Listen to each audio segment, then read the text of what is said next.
কয়েকটা সিঙ্গারা বানিয়ে দাও। বাবা বাজার থেকে কি সুন্দর ফুলকপি কিনে এনেছি। মা, কয়েকটা সিঙ্গারা ভেজে দাও। একদম বিরক্ত করবি না স্বর্ণা, তোর বাবা একটু পরেই মিল থেকে ফিরে আসবে। রান্না না হলে তখন আবার বকাঝকা শুনতে হবে। ধুর, বাবা কিচ্ছু বলবে না। তাছাড়া বাবাও তো তোমার হাতে সিঙ্গারা ভালো খায়। দাও না মা কয়েকটা ভেজে। এই হয়েছে জ্বালা, কেন যে তোদেরকে সিঙ্গারা ভেজে দিয়েছিলাম। এখন দুদিন পর পর শুধু বায়না। বেশ, চিৎকার করিস না, ভেজে দিচ্ছি, তবে বেশি না। রেহানার কথায় স্বর্ণা খুশি হয়ে নাচতে নাচতে বলল, কি মজা কি মজা, আজ খাবো সিঙ্গারা ভাজা। স্বর্ণা যখন খুশিতে নাচছিল তখনই তার বাবা মকবুল আসলো। তাকে অসময়ে বাড়ি ফিরতে দেখে তার স্ত্রী রেহানা বলল, কি হলো, এত সকাল সকাল চলে এলি? তাছাড়া মুখটা এমন দেখাচ্ছে কেন, কি হয়েছে? হ্যাঁ, চলে এলাম, আর মিলে যাব না। সে কি, এসব তুমি কি বলছো? মিলে না গেলে আমরা খাবো কি? কি হয়েছে ঠিক করে বলো তো। মিলটা অনির্দিষ্টকালের জন্য বন্ধ হয়ে গেছে, আমার চাকরিটাও আর নেই।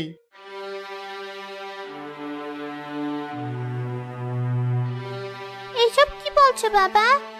হ্যাঁ রে মা, কি থেকে যে কি হয়ে গেল, এখন আমি কোথায় যাব, কি করব? হায় বিধাতা, এ তুমি আমায় কোন পাপে শাস্তি দিচ্ছ? কেঁদো না, কোনো না কোনো ব্যবস্থা ঠিক হবে। মা, আজ আর তোকে সিঙ্গারা ভেজে দিতে পারবো না। যাই, রান্নাটা উঠিয়ে দিই।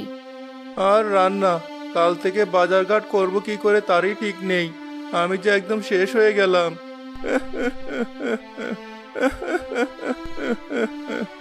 তুমি তো ভেঙে পড়ো না বাবা। কিন্তু মা, আমার কাজটা যার থাকলো না, এবার তোদের কি খাওয়াবো, কি পরাবো? হায় হায়, আমার যে খুব সর্বনাশ হয়ে গেল গো।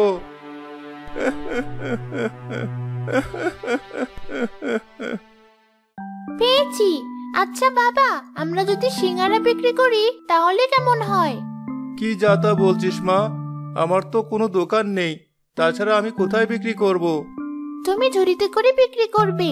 তাছাড়া আমাদের এখানে তো রোজই হাট বসে, সেখানেই না হয় বিক্রি করবে। তাই তো, এটা তো ভেবে দেখিনি। বুদ্ধিটা কিন্তু মেয়ে ভালোই দিয়েছে। আমি না হয় বেচে দিব, আর তুমি বেচবে। যাই, এখন রান্না করি।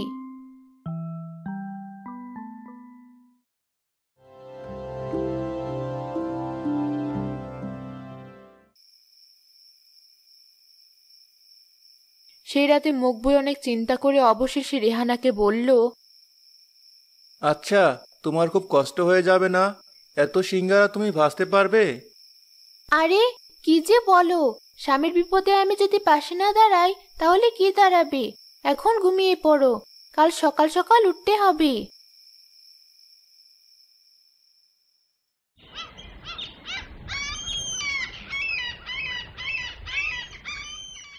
সকালে উঠেই রেহানা চটজলদি সিঙ্গারা ভাজতে শুরু করলো।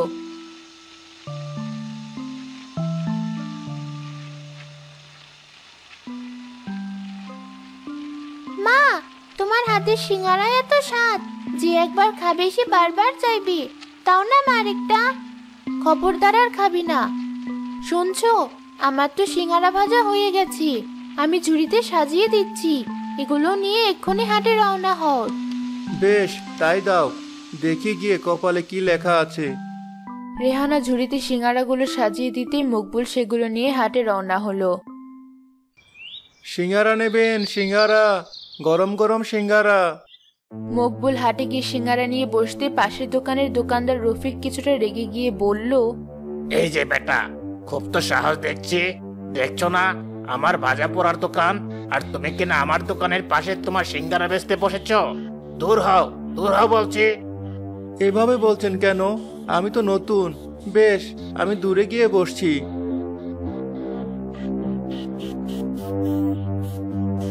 আহ্লাদ দেখে বাঁচি না। যত সব ছোট লোকের বাচ্চা এসেছে আমার ব্যবসা বন্ধ করতে, দিয়েছি দূর করে। হ্যাঁ ওস্তাদ, খুব ভালো করেছেন। যা যা, তুইও কাজে যা। আর কালকে নরম হওয়া চপগুলো আবার তেল দিয়ে ভাজ, সেগুলো তো শেষ করতে হবে। হ্যাঁ ওস্তাদ, তা তো বটেই। ছোট্টুও চলে গেল। অন্যদিকে মকবুল খুব অল্প সময়ে তার সব সিঙ্গারা বিক্রি করে ফেললো। তোমার অশেষ কৃপা বিধাতা। আমি তো ভেবেছিলাম একটাও সিঙ্গারা বিক্রি হবে না, কিন্তু তুমি কত তাড়াতাড়ি সব বিক্রি করে দিলে। কাল আরো বেশি করে আনবো। যাই, এবার বাড়ির দিকে রওনা হই।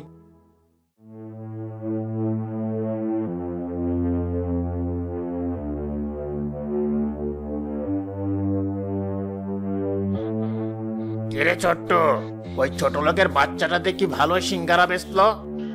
হ্যাঁ ওস্তাদ, আমিও তো তাই দেখলাম। না, ব্যাপারটা তো ভালো যাচ্ছে না। যাক, আজ থেকে ব্যাপারটা খেয়াল রাখতে হবে।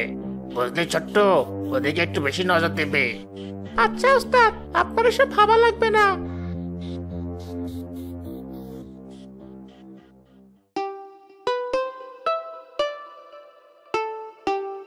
এ কি বাবা, তুমি এত তাড়াতাড়ি বাড়ি ফিরে এলে যে? সিঙ্গারা বিক্রি হয়েছে তো? হ্যাঁ মা, আমার সব সিঙ্গারা বিক্রি হয়ে গেছে। সত্যি মা, তুই খুব ভালো একটা বুদ্ধি দিয়েছিস। কালকে একটু বেশি করে নিয়ে যেতে হবে। কি স্বর্ণার মা, পারবে তো? কি যে বলো, পারবো না কেন? ঠিক পারবো। চলো খাওয়া দাওয়া করে নিই। কিছুদিনের মধ্যে মকবুলের সিঙ্গারার ব্যবসায় অনেক উন্নতি হলো, কিন্তু এই দেখে রফিক হিংসায় জ্বলে উঠল। না, এভাবে তো চলতে দেওয়া যায় না। ওই মকবুল বেটা যে হারে সিঙ্গারা বেচছে, ও তো আমার ব্যবসায় লালবাতি জ্বালিয়ে দেবে। হ্যাঁ ওস্তাদ, আপনি ঠিকই বলেছেন। এবার কিছু একটা করতেই হবে। আচ্ছা, আমরা যদি ওর চেয়ে কম দামে সিঙ্গারা বেচি, তাছাড়া আমাদের তো বাসি সিঙ্গারা থাকেই, এতে বিক্রিও বেশি হবে আর লাভও বেশি হবে। বাহ ছোট্ট, তোর মাথায় তো অনেক বুদ্ধি। বেশ, তাই কর। আজ থেকে আমরা 2 টাকা পিস সিঙ্গারা বেচবো। দেখি ওই মকবুল বেটা কি করে।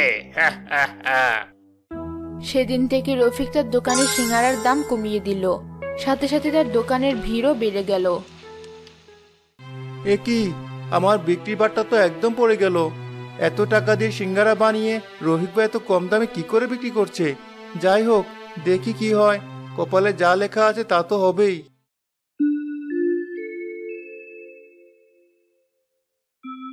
বাহ, তোমার সিঙ্গারা তো দারুণ গন্ধ আসছে। তা বাবা, দাও না দুখানা সিঙ্গারা, আমি একটু খেয়ে দেখি। বেশ বেশ, ফেলো করি মাখো তেল। বের করো বের করো, টাকা বের করো। বাবা, আমার কাছে তো পয়সা নেই, দাও না দুটো সিঙ্গারা।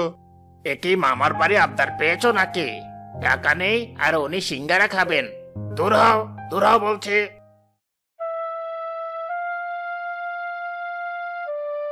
রফিক বৃদ্ধকে দূর দূর করে তাড়িয়ে দিল। এই দেখে মকবুলের খুব মায়া হলো।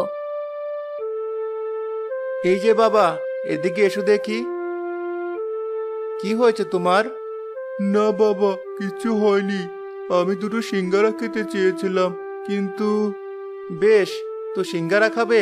বসো না এখানে, আমি দিচ্ছি তোমার সিঙ্গারা। কিন্তু বাবা, আমার কাছে যে টাকা নেই। রাখো তো তোমার টাকা, তুমি বসো এখানে আর যত খুশি সিঙ্গারা খাও।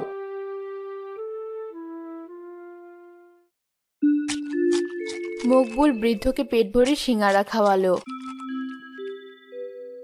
সত্যি বাবা, তুমি অনেক ভালো। দেখো, তোমার ব্যবসায় অনেক উন্নতি হবে। আর এই সিঙ্গারা তুমি যতক্ষণ না বাড়ি ফিরবে ততক্ষণ ফুরাবে না। বৃদ্ধ উধাও হয়ে গেল, আর মকবুল দেখলো তার সিঙ্গারার ঝুড়িতে আরো অনেক সিঙ্গারা চলে এলো। আরে, কোথায় গেল এই বৃদ্ধ? আশ্চর্য, আমার ঝুড়িতে এত সিঙ্গারাই বা এলো কোথা থেকে? তাহলে কি ওই বৃদ্ধ বাবা কোনো জাদু জানে? বৃদ্ধ উধাও হওয়ার সাথে সাথে রফিকে এসব সিঙ্গারা চপে পোকামাকড় ঘুরতে লাগলো। এই দেখে দোকানের সব ক্রেতারা রেগে গেল। আরে এ কি, এ তো দেখছি সব খাবারে পোকামাকড়। এই, কেউ খেও নেই খাবার। এবার বুঝেছি, সব পচা বাসি খাবার আমাদেরকে কম দামে খাওয়াচ্ছে। হ্যাঁ, তাই তো। ওই তো পুলিশ, ওনাকে ডাকো। এই রফিকের এত সাহস, দোকানে পচা খাবার বিক্রি করছে। না না, এসব কি দেখছি? দয়া করে পুলিশ ডাকবেন না।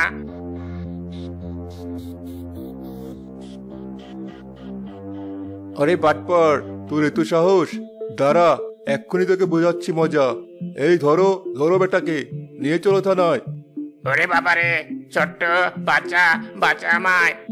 ওরে বাবারে, নিচে বেঁচে বাপের নাম। যাই বাবা, পালাই।